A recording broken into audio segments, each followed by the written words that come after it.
All right, and we're live. Well, good evening, everyone, and welcome to day 2 of the Fatherhood Table Alive series. I'm so excited to be with you all, and I have a special guest with us on tonight. So we're going to get right into it. My name is Monica McQueen. I am the author of The Gift of Forgiveness, Unpacking the Impact of Fatherlessness and Forgiveness. So, I'm sorry, restoration. Y'all, it's been a busy day. Let me just start Yeah, there. you also said on tonight. Like on tonight, we have that's how I know where he's from. Listen, it has been a day, but I'm grateful to be here. And I get to talk to my good brother, Rob. What's Um, up? so, Rob, go ahead and introduce yourself. Let the people know who you are. I'm Rob. I don't know what else to say. Depends on what room I'm in, but I'm a facilitator. I'm a dad. I'm an entrepreneur. I'm a content creator. I'm a photographer. I'm a music producer, songwriter. I'm an artsy, fartsy guy, but I also am from LA, and all that stuff that you think about LA is also there too. But I am on the good side of LA. The Yeah, good it side. depends on who we talking to. You know what I mean? When you think about LA, it could be sufferers or gangbangers. And I'm like, yeah, don't go to the worst stereotypes. Right, I right. am embodying the positive, good, healthy ones. Gotcha. Okay, I Easy hear that. going.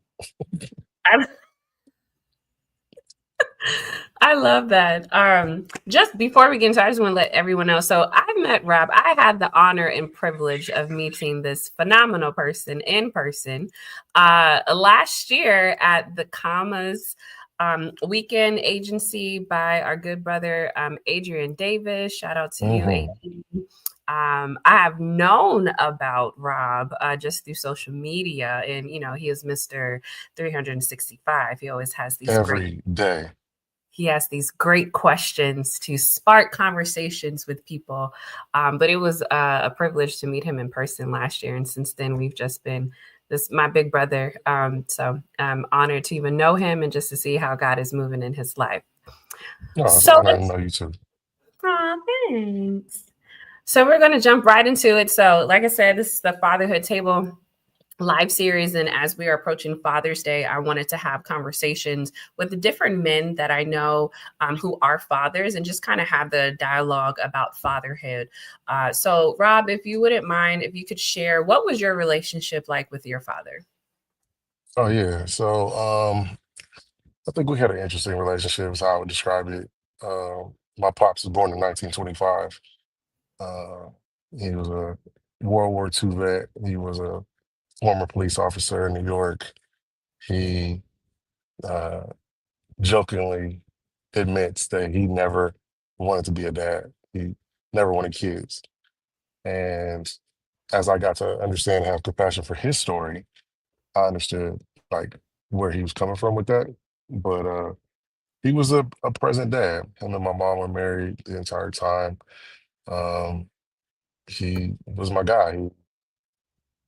Yeah, he wasn't like the TV dad that I think I wanted or thought I wanted, but he was present. Mm-hmm. I love that.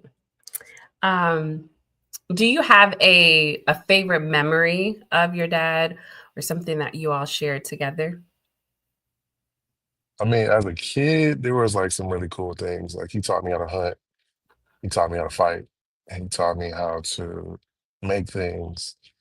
He also like was a big supporter of my weird interests. Like, oh, I wanna do magic for this project. He'd be like, oh, okay, well, let's go to the magic store. Or I got into animation from drawing and sculpting, and he was like, oh, I'm gonna build you a table. Like he would just find weird ways to support in his own way, kind of Mhm, bringing his skills or interests into the thing. But yeah, that kind of happened a lot.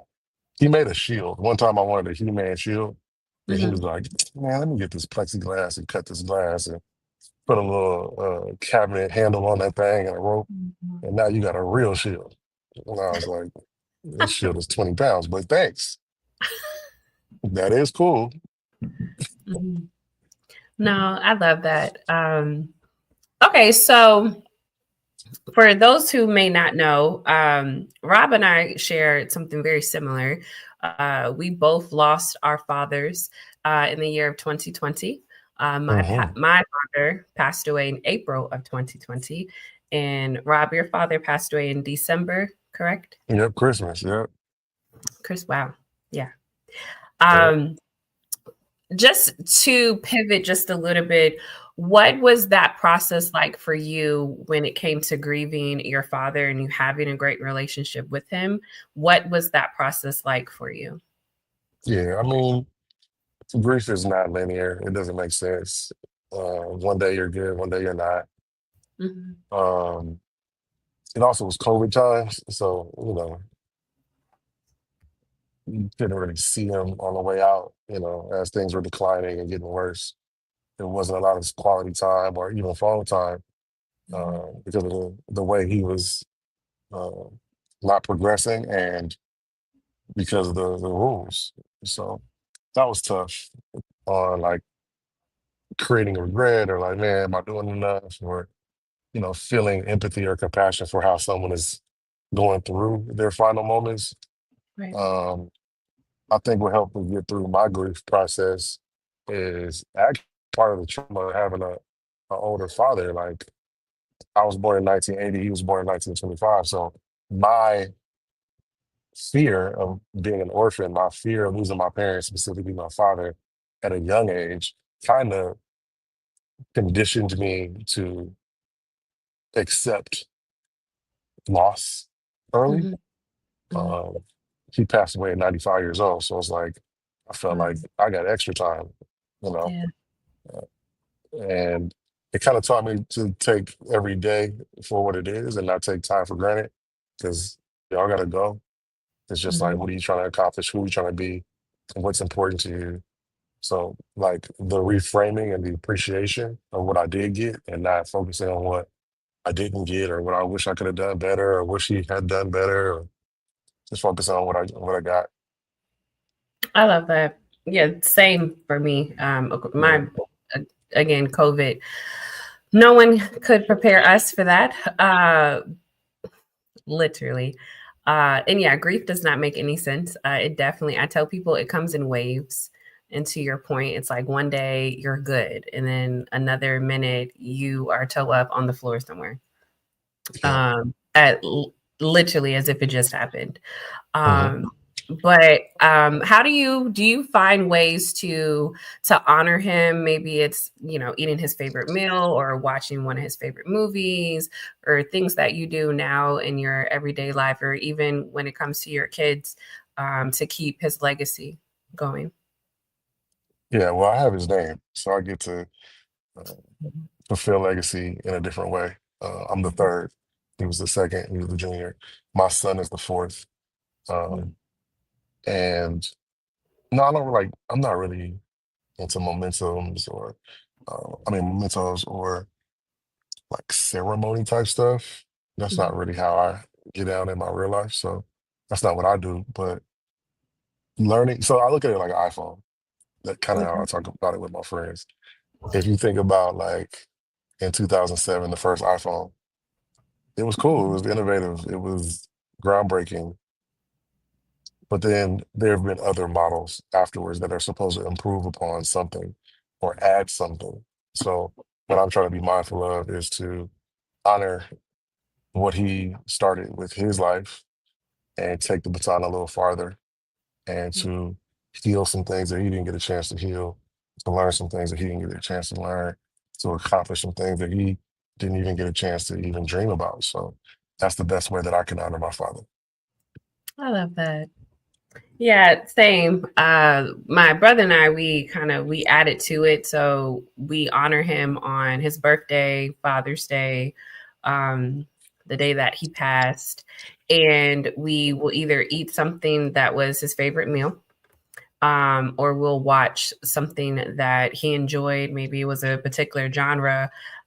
Or if I'm doing something within my career or as an entrepreneur, I will, try my best to make sure that I'm doing something to honor him or to tie it together. But And even in this and what we're doing, this is honoring him. And so I try to find some small ways to honor him and kind of keep him with me. Today, I'm actually wearing a pair of earrings that he gave me when I was in high Hmm. school.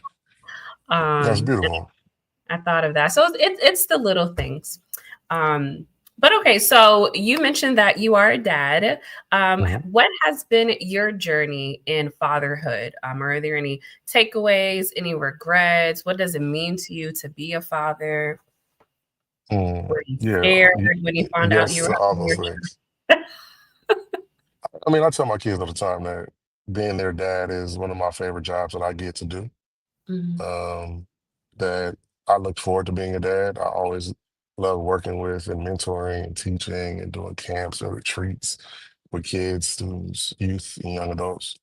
I'm still involved in work supporting the growth and leadership of youth and young adults. Um, so being a father, I think, is a interesting role in that.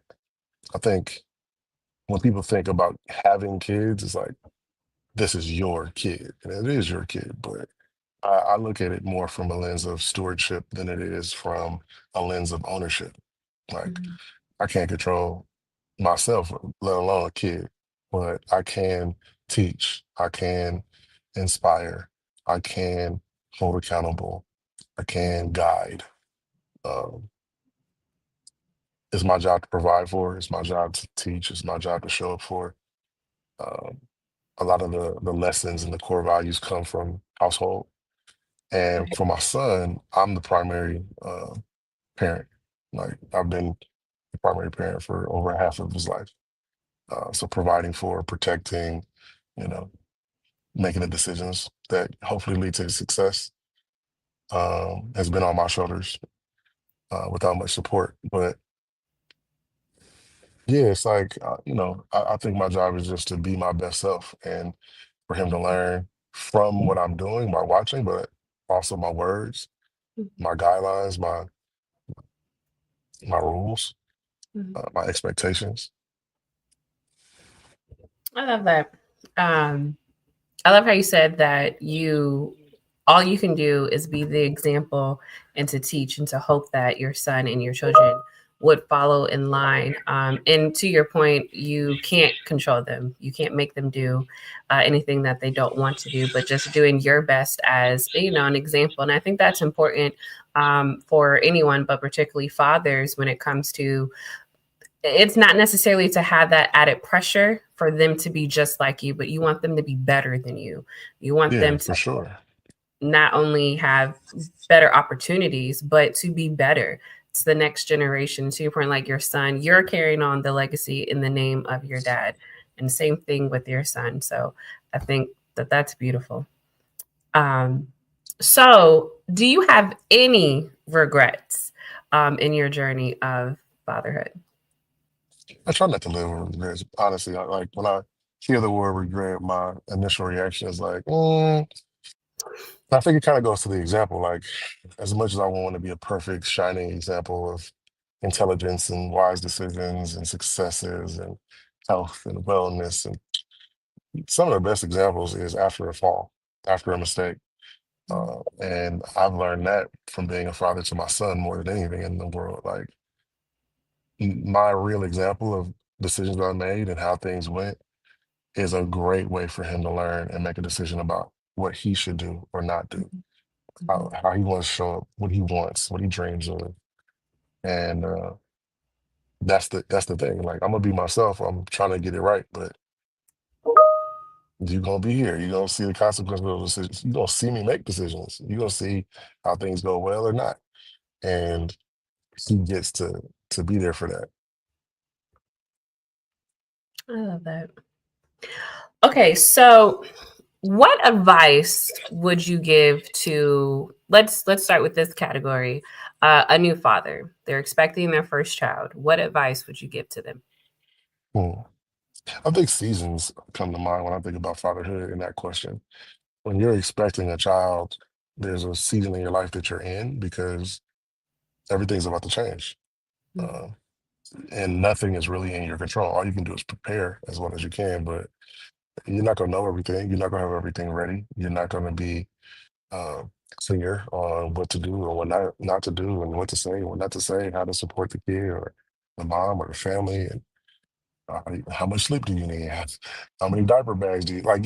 You're never gonna know, and Mhm. I think that's what the season is. You're in a season of I don't actually know what is going on, and Mhm. I'm not in control, but I'm here, Mhm. and I'm gonna show up with my best intentions, Mhm. and that's fine. I love that. Into someone who is currently a father, any advice from your experience as a father? What advice would you give to other men? Mhm. I'm actually on my way to my son's graduation, and like Mhm. what comes to my mind is more than all the other things you want to provide to your kid, especially if it's, well, I got a boy and a girl, so I actually don't think it matters for gender, for son or daughter. I think more than anything, it is about you showing up as best as you can, but your presence means more than your words, your rules, your check, your status, your success, who you know, who knows you, what kind of car you drive. You- More than anything is your presence, um, and your progress, like trying to go farther, to grow, to reach for something. Those things matter too. I love that.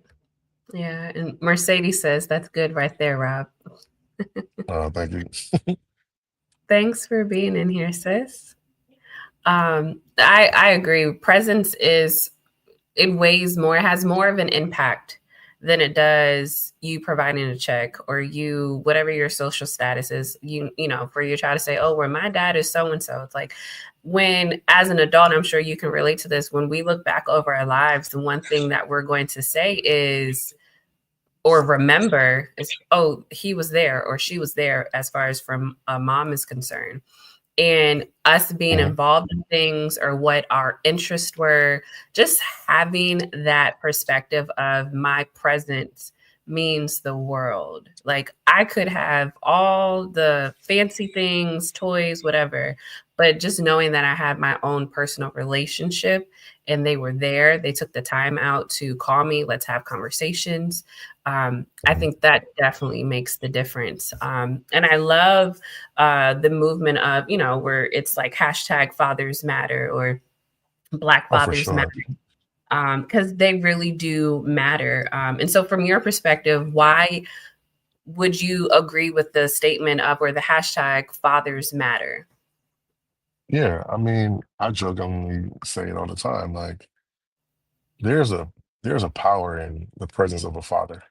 When a father is clear of his, identity and his purpose or role, his responsibility, it has a beautiful impact. We can see it in the data in education and society, what shows up for folks who had their father in their life, for both men and for women. Um, I think so. My daughter is a fun example of that. Like, I don't even have to be a physical disciplinarian. Uh, I can say the same thing, the teacher, the nanny, the neighbor, her mom. But when I say it, even without being mean or loud, she hears my voice and moves differently because of my voice, my presence, um, Mhm. my identity, right? And while some people might be like, oh, that's not fair, it's like we all have different impacts and there's different Mhm. roles for different tools in the toolbox. If you're missing the presence of a father or the father is weakened by something where they're not able to show up in their full self, they haven't accepted the responsibility well, Mhm. they're being denied or avoiding relationship, it's going to have an Mhm. impact. No, that is true. I agree. It can have an impact in a positive way or it can have an impact in a negative way. We can't control the impacts. Yeah. It's true. So for the category of someone who may not have, or less, who does not have the best relationship with their father, what advice would you give to that father who may not have spoken to their child, whether they're under the age of 18 or they are now an adult? to the dad who's not present, Hmm. man, the first thing is just to hold yourself accountable to time and opportunities that you've lost that have passed. But while you still have life in your body and breath in your lungs, there's still a purpose. There's still time for something. Um, Hmm. and it might start with you forgiving yourself. I think it's easier to run away and stay running away, but Hmm. to accept, like, yo, I made some bad decisions. I've caused harm. I'm not proud of myself. I'm low-key embarrassed. I'm scared. I don't know what to do. It's easier to stay gone than it is to turn around and try to pull up. What if they don't want a relationship? What if they don't like me? What if they hate me? What if, what I mean? What if it doesn't work? Hmm. All those negative what ifs might be true, but it's worth taking the risk. Absolutely.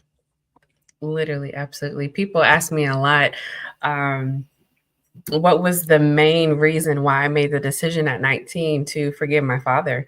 And excuse me, I said, I knew at that point, I graduated high school. I was entering into a new season of my life.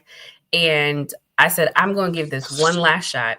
I am willing to take the risk because rejection in this particular situation is definitely more than likely, or I never knew the outcome of it, but I'm so glad that I did. And I tell people all the time, if it's something that you really want, then you're going to make the risk, you're going to make the sacrifice. And sometimes you have to have those hard, very vulnerable, very transparent conversations and ask those hard questions, because that's really the only way that you're going to heal and begin to restore the relationship in any relationship. But the relationship that you have with your parents is really significant. And even as a daughter, that's something that I knew that I needed to do with my father, because there were still some stages in my life that I knew I was going to need my father.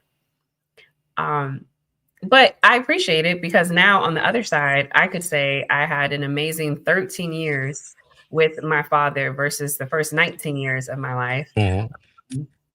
And with the 13 years, here I am, what, a couple of years later with the book, having conversations with people such as yourselves, and being able to not only encourage other people, but what reminds me, when we were in Chattanooga, because of our experiences, we were able to encourage a young lady who had just Yeah, recently who's newly grieving. newly Yeah, grieving. And so when I think about, if I had not made that decision to take that risk to start the healing process and restore my relationship with my father, you would have been having that conversation by yourself. yeah, yeah. And there's some things that hearing it from you with what you say and, you know, how you say it, it lands different than anything that I can say. So having different voices to be able to share some things, but Mhm. also to hold and hug and, you know, give a shoulder to cry on or a hand to lean on. It was funny because grief came up a lot that for that conference. Mhm. Different people were grieving different things. Right. Very true. Rob stays tapped in. He tries to downplay it, but Rob be tapped in, y'all. He be tapped Listen, I don't know what you're talking about. Rob be tapped in. Okay, so I know that you're on your way to another event. So I'm going to see Mercedes. I got a witness. So true. Rob be Hmm. tapped in. He be tapped in. Yeah, I appreciate your encouragement. Yes. Okay, so one last final question. If there's any, for as a female, what advice would you give me and other women that need, what would we need to know when it comes to engaging with men, or if, I had a child and co-parenting, or I don't know, someone may be dating someone that has a child or children. What Mhm. advice would you give to women? Oh man, I think that the first thing that pops in my mind is to challenge your biases, your prejudices, and your stereotypes about fatherhood, what a man Mhm. is, what a man isn't, what a man should do, how a man should act, and should talk, like all these different ones that we get to pick and choose. So the man do this? Yes. Why? Because for generations they've done that. All right. Should a man do this? No. Why? Because that's old and that's toxic. Mhm. Okay, so we have to start to comb through these beliefs and which ones stick and which ones don't, and realize that there is no book that teaches all men all things. And the Mhm. thing that you think is super important and valuable or you like, but you want your son or your brother or your man or your father or your neighbor to do, somebody else might see that as like, I don't think that's something we have to do anymore. And Mhm. that also doesn't include the voice of what men think. Uh, Being a father, being a son, it's a weird time right now.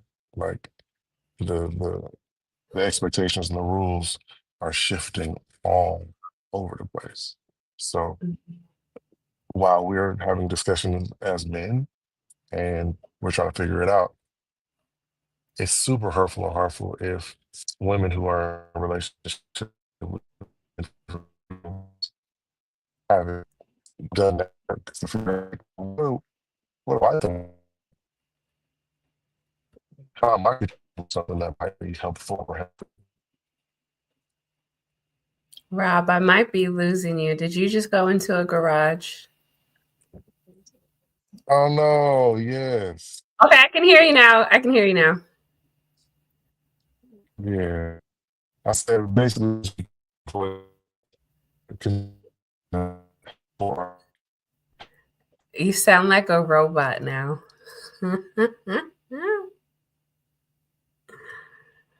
And you're frozen on the screen.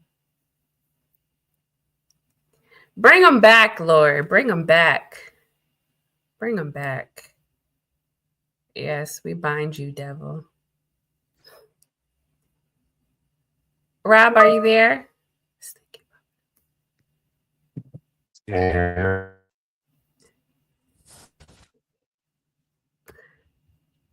Rob, hello. yeah, You're slowly coming back in. Rob. that works. How about now? Oh, there we go. Nope. I lost him. I lost him. I'm gonna give him a few moments to see if he will come back and join me. But that was getting so good, and I was really leaning in. Up here he is. Hold on. Okay, there we go. There we go. Yay! I'm outside the garage. Now I'm just trying not to get hit by pedestrians. I know we don't need that. I don't. I don't have any connections with LAPD. Yeah. But yes, it was getting really good. Do you remember where you ended? Yeah, I was saying just being careful that you don't collude with or perpetuate something that is not helpful and actually is harmful. Hmm. You know, our unconscious biases can be very harmful. And that's how we got where we are for generations. Hmm. All right, y'all. Well, as you see, Rob, he said that he is on his way to his son's graduation. He is showing up, Gotta y'all. do it. I gotta do it. What grade is he graduating from? If you don't mind me He asking. is 18. He is graduating from high school. Wow. Well, Yeah, congratulations. And to thank him. you. It's That's a big amazing. deal. Hello. That is. Yeah, it's a big Okay. deal. It is. So we got some love for you. Mercedes says, all congratulations. Thank you. Thank you. We did it. I told him his high school diploma is mine. I don't even know where to get a copy, but that's mine. I put that work in for that. I don't know if anybody else can relate to that, but But yes, I agree, Mercedes. We love a man that shows up. Yes, we yeah. do. That is awesome. Well, I know you're with family, and I know this is a special time. Thank you so much. If y'all don't know, Rob is on the other side of these United States. He is in hmm California. Los So, Angeles.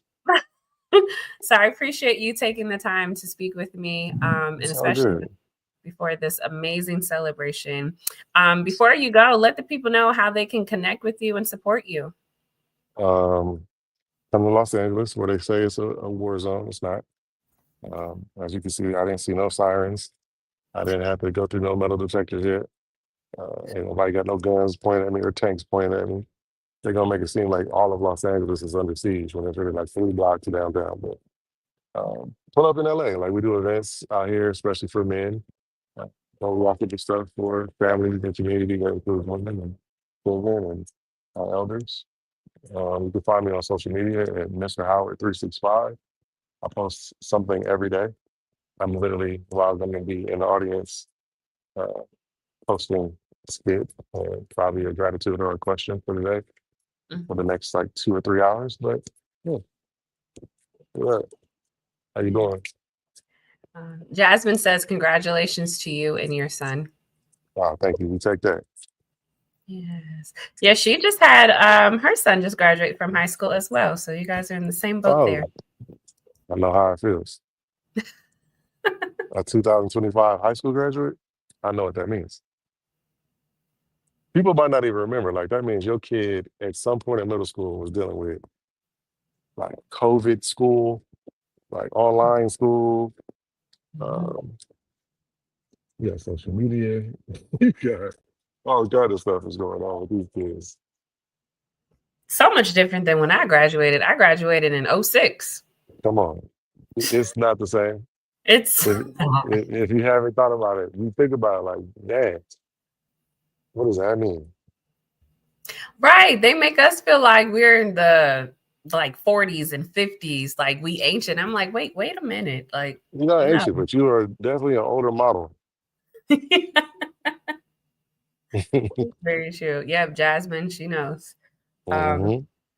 but okay, well, you guys, please make sure you go follow Rob, support him. He has some card games. I call them card Yeah, games. a They're deck of conversation questions. starters, deck Yeah, of questions. I I got actually have one journals. over here. See, go ahead and promote yourself.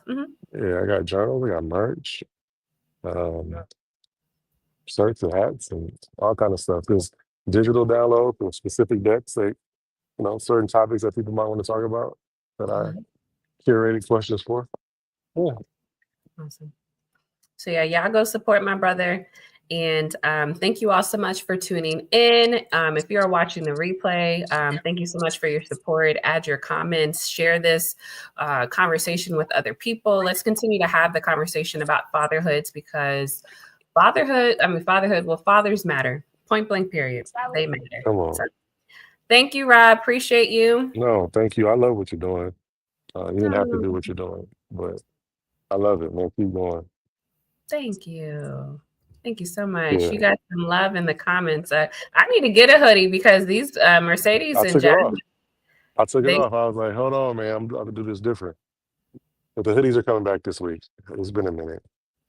okay. They Mercedes, yeah, they So, saying that the hoodies they feel good and amazing. I need to get one.